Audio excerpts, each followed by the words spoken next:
और सनातन का आदर्श से ही ये देश मजबूत होगा। कोई सारे लोग हैं जो गर्व में बोलता है मैं मुसलमान हूँ। हमें ऐसा भी व्यक्ति चाहिए जो गर्व से बोलेगा कि मैं हिंदू हूँ। लेकिन औरंगजेब जैसा सुल्तान को भी टक्कर देने वाला छत्रपति शिवाजी महाराज भी भारत माता जन्म दे सकता है। और जब तक सूरज रहेगा तब तक भारत सनातन और हिंदू सभ्यता का आधार से ही आगे बढ़ेगा। आगे जाके भी सनातन ही चलेगा और सनातन का आदर्श से ही ये देश मजबूत होगा। कि हमारा देश में कोई सारे लोग हैं जो गर्व में बोलता है मैं मुसलमान हूँ। बहुत सारे लोग हैं जो गर्व से बोलता है मैं ईसाई हूँ। मेरा कोई आपत्ति नहीं है, लेकिन हमें ऐसा भी व्यक्ति चाहिए जो गर्व से बोलेगा कि मैं हिंदू हूँ।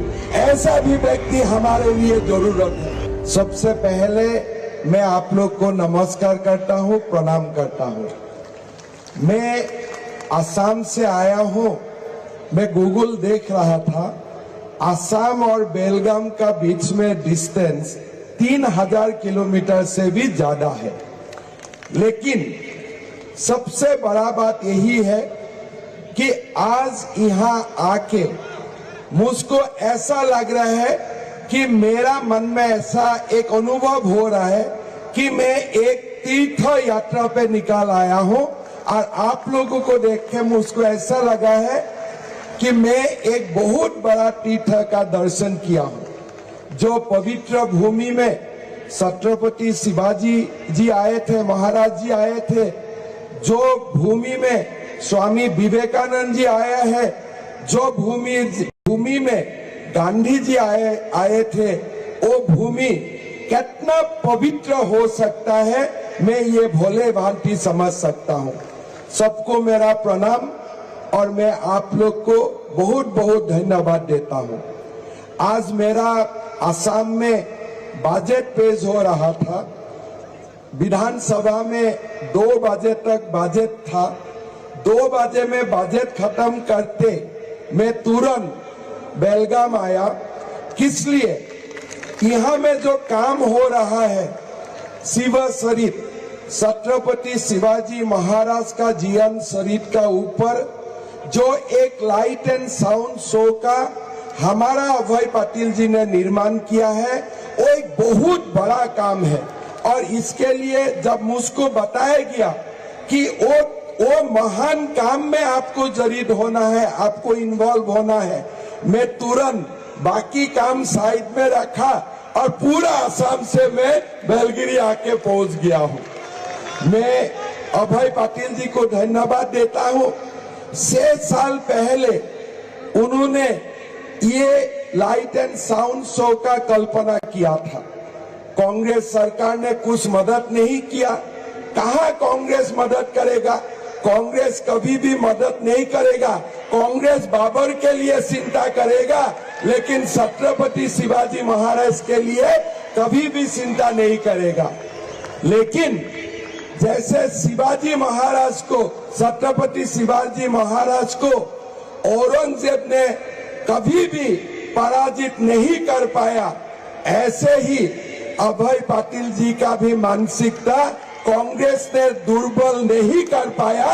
और आज यह जीता जागता लाइट एंड साउंड शो करके उन्होंने प्रमाण कर दिया है कि देश में छत्रपति शिवाजी महाराज का आदर्श ही चलेगा। ये देश में आगे जाके भी सनातन ही चलेगा और सनातन का आदर्श से ही ये देश मजबूत होगा। भाइयों और बहनों, मैं यही बताना चाहता हूं कि हमारा देश में कोई सारे लोग हैं जो गर्व में बोलता है मैं मुसलमान हूं। बहुत सारे लोग हैं जो गर्व से बोलता है मैं ईसाई हूं। मेरा कोई आपत्ति नहीं है, लेकिन हमें ऐसा भी व्यक्ति चाहिए जो गर्व से बोलेगा कि मैं हिंदू हूं। ऐसा भी व्यक्ति हमारे लिए जरूरत है। और आज मैं बेलगाम में देख रहा हूं कि सब लोग यहाँ आके एक साथ बोल रहा है, जय भवानी, जय शिवाजी, भारत माता की जय। ऐसा व्यक्ति आज भारत को जरूरत है और ऐसा व्यक्ति से ही हमारा राष्ट्र, नया राष्ट्र निर्माण होगा, भारत विश्व गुरु बनेगा। भाई और बहनों, हम सब जानते थे कि औरंगजेब का समय में एक प्रयास चला था कि भारत वर्ष में सनातन संस्कृति खत्म हो जाना चाहिए।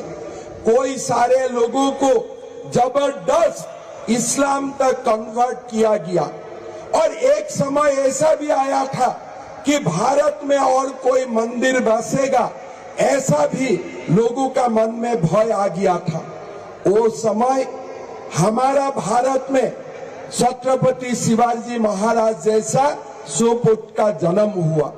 उन्होंने दिखाया कि औरंगजेब जैसा सुल्तान जन्म हो सकता है, लेकिन औरंगजेब जैसा सुल्तान को भी टक्कर देने वाला छत्रपति शिवाजी महाराज भी भारत माता जन्म दे सकता है।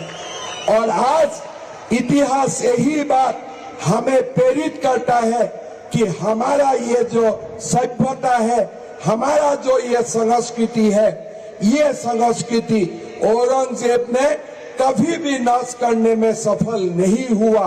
और आज भी भारत सनातन है, भारत हिंदू है और जब तक सूरज रहेगा तब तक भारत सनातन और हिंदू सभ्यता का आधार से ही आगे बढ़ेगा।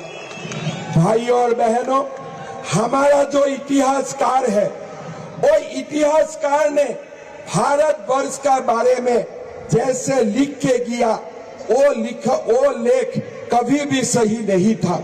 औरंगजेब जरूर आया था, औरंगजेब दिल्ली का सुल्तान बना था, लेकिन ऐसा बात कभी भी नहीं था कि औरंगजेब ने पूरा भारत को कब्जा करके लिया था। हमारे पूरा दक्षिणात्य कभी भी औरंगजेब का अधीन में नहीं था। हमारा असम से लेकर उत्तर पूर्व कभी भी औरंगजेब का अधीन में नहीं गया था। लेकिन हमारे जो भारत का कम्युनिस्ट इतिहासकार है, वो ऐसे दिखाने के लिए कोशिश करता है कि भारत, पूरा भारत औरंगजेब का नियंत्रण में था। लेकिन आज वो इतिहास हमें नया दौर से लिखना है, हमें बताना चाहिए और हमें बता के रहूंगा कि औरंगजेब जितना पराक्रमी था, उससे 100 गुण पराक्रमी छत्रपति शिवाजी महाराज थे और ऐसा ही नया इतिहास भारतवासी को लिखना है। मैं आपको छत्रपति शिवाजी महाराज का जो काम था, वो काम कितना दूर चला गया था, उसका बारे में मैं आपको बताना चाहता हूँ। आसाम में हमारे एक महान स्वर्गदेव था, उनका नाम था स्वर्गदेव चक्रधर सिन्हा। उनका जो पहला वाला स्वर्गदेव था, स्वर्गदेव जयधर सिंह, उनको मुगल ने पराजित किया। जब मुगल ने उनको पराजित किया, उनको अपना अधीन में लाया, उसका बाद स्वर्गदेव चक्रधर सिंह सिंहासन में बैठा। उनको खबर हुआ कि शिवाजी महाराज ने मुगल को पराजित किया। उनको प्रेरणा मिला और स्वर्गदेव चक्रधर सिन्हा ने भी मुगल का खिलाफ लड़ने का ऐलान किया। और हमें गर्व है कि हमारा असम में लासित बरफुकन ने भी मुगल को ऐसे हरवाया कि दोबारा कभी भी मुगल असम का तरफ आंख लगाने के भी हिम्मत नहीं किया था।